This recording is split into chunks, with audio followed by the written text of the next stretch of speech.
No need noored pardid tunduvad täitsa terved ja ei paista nendel ühtegi viga küljes olevat. Ometigi midagi siin Snellitiigis on mäda ja linnud sureb. Meie toimetusse helistati ja anti teada Balti jaama lähistel Snellitiigis hulpivatest surnud partidest. Koolnud veelinde vedelevad seal lausa paarikümne ringis. Inimestele tundus see kahtlane. Snellitiik ja park on armastatud puhkekoht. Siin käiakse meelsasti jalutamas ja loodust nautimas. Tullakse koos lastega või pere lemmikloomadega. Paraku tundub, et Snellitiigi hiigelajad hakkavad ümber saama.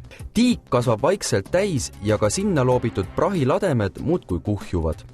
Vägisi tundub, et linnaosa valitsust see aga ei huvita. Ju siis on tähtsamatki teha. Nagu näha, siis kala veel tiigis on. Kaua nad aga seal prügimäel vastu peavad, on muidugi juba omaette küsimus. Maailma meredes teeb vette loobitud praht palju kurja.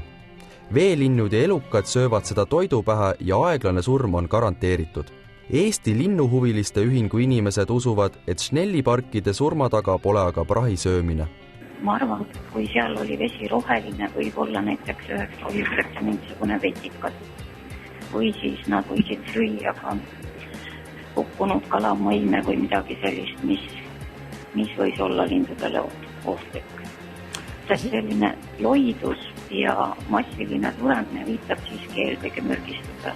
Kindlasti tuleks teha proove nii veest kui võtta analüüse lindudelt, et ikkagi saada teada, miks selline hukkumine või massiline hukkumine võis asjad leida. Palju sarjatakse koeraomanikke, et nad ei korista oma lemmikute järel. Tõsi, see on väga inetu, aga ometigi kõige suurem lagastaja siin maa peal on tegelikult inimene.